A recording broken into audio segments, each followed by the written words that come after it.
ازيكم يا حلوين، عاملين ايه؟ يا رب دايما تكونوا بخير. ناس كتير جدا طلبت مني طبيعة صامتة بس بالألوان، وهو ده بالظبط اللي احنا هنعمله في الفيديو بتاع النهاردة. أتمنى الفيديو يعجبكم. يلا نتابعه دلوقتي مع بعض.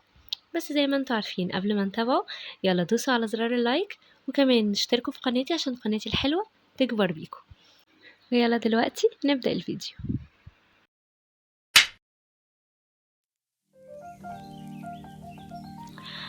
زي ما اتفقنا هنرسم النهاردة مع بعض طبيعة صامتة عبارة عن علبة عصير وثلاث أنواع من الفواكه منهم الموز والتفاح. بدأنا دلوقتي برسم الأوتلاين لشكل التفاح اللي هو هيكون نص دايرة. ما رسمناش الدايرة كاملة لأن التفاح هنا مش ظاهر بالصورة كاملة، والصورة طبعا واضحة عندكم في صورة الفيديو.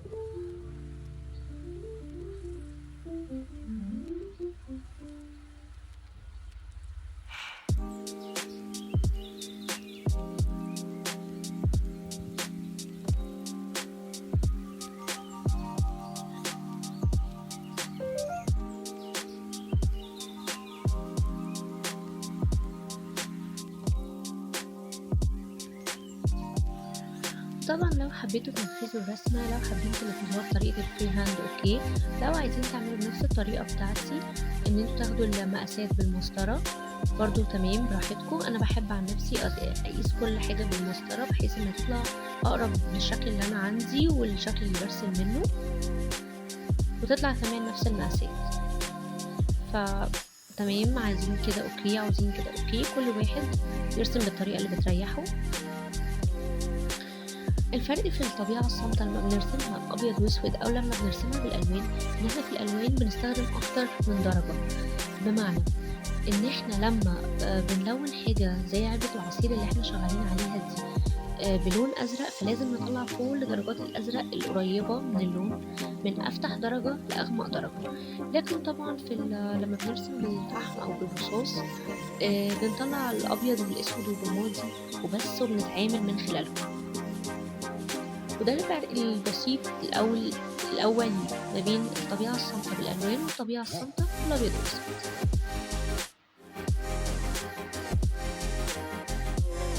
بنراعي إن احنا بنحدد الطروف والجوانب بأغمق درجة بحيث نبرز الصورة ونبينها HD أكتر، عشان كمان الخلفية بتاعتنا هتفضل بيضة.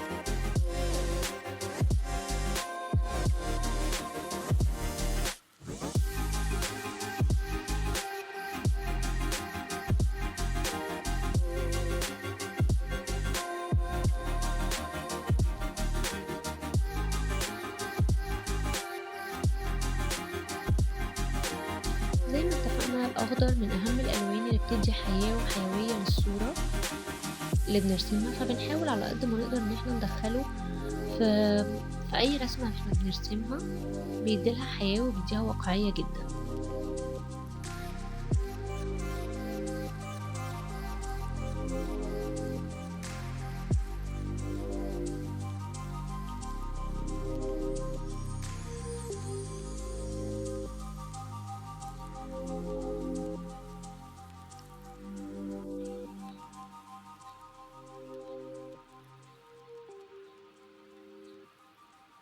بنزود طبقات لون بالأخضر وبالأصفر زي ما احنا شفنا مع بعض، بالإضافة لكل درجات الأحمر المتاحة عندنا.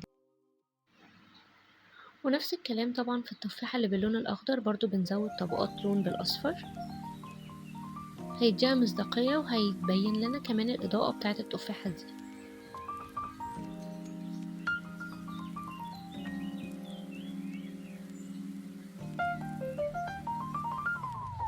هنزود دلوقتي طبقات لون بالأخضر الغامق.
تلوين الموز استخدمنا درجة من درجات البني الفاتح علشان نبرز التفاصيل أكتر وعلشان نحس كمان بالواقعية، ولأن الأصفر لون من الألوان اللي ملهاش درجات كتير بنستخدم معاه في الظل بتاعه أو في ظل أي حاجة نلونها باللون الأصفر درجة البني اللي انتوا شايفين إن أنا ماسكاها دي.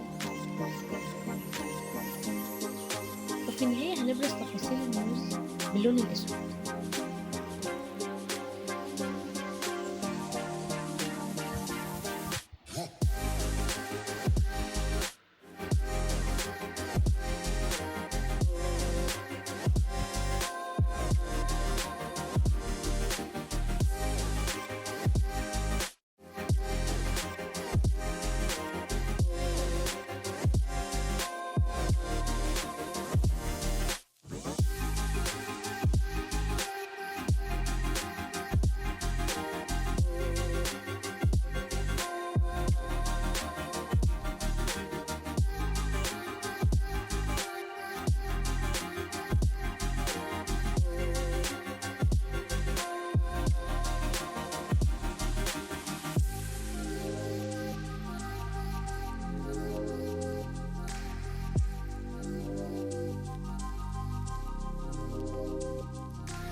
بنبدأ دلوقتي نلون انعكاس الفواكه على علبة العصير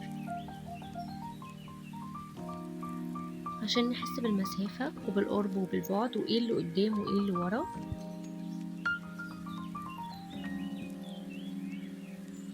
وبالتالي برضو بنلون انعكاس الفواكه على الترابيزة او على الحاجة اللي محطوطة عليها ايا كانت هي ايه، فبنرسم الظل بتاعها من تحت.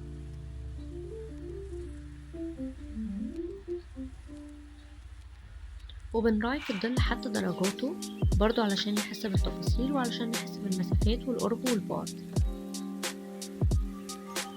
بنغمق قوي من عند الفاكهة او في الحتة الملامسة للفاكهة اللي احنا بنرسمها، وبعد كده طول ما احنا نازلين بنبدأ نفتح علشان نحس زي ما قلت لكم بالمسافة ونحس بالروح بتاعة الرسمة بتاعتنا.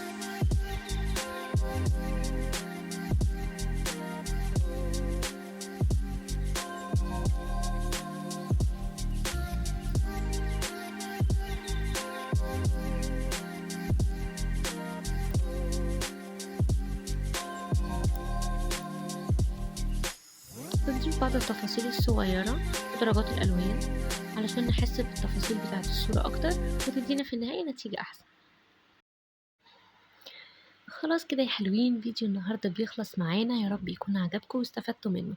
لو عجبكم الفيديو ما تنسوش لايك وشير واشتراك في قناتي. كان معاكم ريهام من قناة شخبطة بالرصاص، أشوفكم في فيديو جديد. باي باي.